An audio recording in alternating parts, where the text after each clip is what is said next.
Hey, today we're going to be talking about text scams. My name is Vinny, and I'm SpliceNet Consulting here in Cincinnati, Ohio. And you may or may not have already gotten these. These have been going around and trying to fool people into giving them credit card information.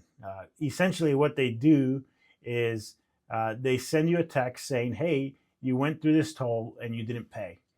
Here's a link to pay your fine and your toll fees, right? It's a scammer. They're sending these messages across the board to as many numbers as they can, trying to fool people.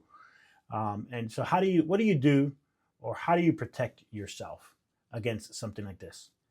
How can you detect if it's legit or if it's not legit, right?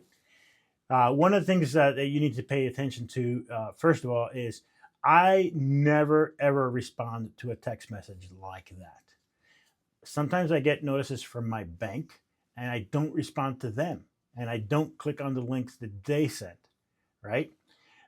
Web address and I look up my information, or I open up my bank app and I look up my information there. I never ever click on any of those links because I never know if it's going to be legitimate or not, right? But something like Easy Pass, right? In Ohio here, Easy Pass is used up north. And so something like Easy Pass, you may or may not know what they're legitimate. And so we need to think before we act on a lot of these things. We need to verify before we act on these things. With government stuff, it's easier to tell because most of them have a .gov domain address.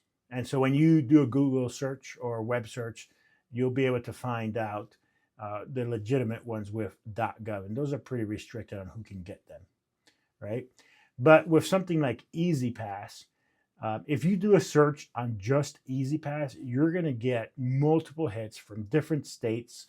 They're all going to have different formats on how those addresses are formatted. Some of them are E-Z Pass NY, right? Some of them are Easy Pass OH, right?